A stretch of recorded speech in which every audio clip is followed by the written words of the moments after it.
इस वक्त मैं मौजूद हूँ रेड जोन में, यानी इस्लामाबाद में। अगर आप बिल्कुल मेरी बैक साइड पे देखें तो सरीना चौक है, उसमें कंटेनर्स लगा के बंद कर दिया गया है। मेरे लेफ्ट साइड पे देखेंगे तो एक भारी तादाद यहाँ पर ना सिक्योरिटी फोर्सेस की है। यहाँ पर आपको जो है वो इस्लामाबाद पुलिस के जवान भी नज़र आएंगे, बाकी जो दीगर फोर्सेस हैं वो भी नज़र आएंगी। और फिर आप उस तरफ अगर देखें तो कंटेनर्स लगा कर जो है वो बंद कर दिया गया है। यानी अगर रावलपिंडी इस्लामाबाद में अगर आप मौजूद हैं और अगर आप इस्लामाबाद आना चाहते हैं तो आलमोस्ट तमाम रास्ते बंद हैं। और जो इस्लामाबाद के शहरी हैं या रावलपिंडी के वो जानते हैं, सिर्फ जो है अगर आप मरी रोड पे आते हैं फैज़ाबाद से आगे की तरफ, अगर आपको रास्ता मिलता है तो फिर आप पाक चाइना सेंटर की तरफ से जो है वो इस्लामाबाद में इंटर हो सकते हैं। अदरवाइज बाकी जितने भी एरियाज़ हैं वो सारे आपको बंद मिलेंगे।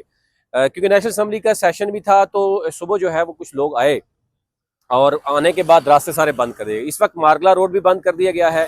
सरीना चौक यानी अगर आप जो मरी रोड है वो भी तकरीबन मुकम्मल बंद है। फैज़ाबाद से बंद है। इस वक्त जो बताया जा रहा है कि मोटरवे यानी जब जो लाहौर से इस्लामाबाद मोटरवे है, जीटी रोड रास्ते बंद है।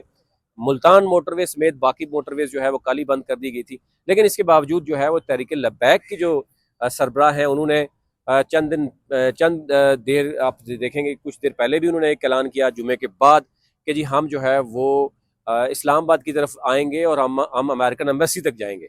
अब अमेरिकन एम्बेसी तक कैसे वो पहुंचेंगे ये तो कुछ भी कहना कबल अज़ वक्त है। लेकिन पूरा मुल्क जो है हम देख रहे हैं कि वो एक दिन पहले ही मफलूज कर दिया गया।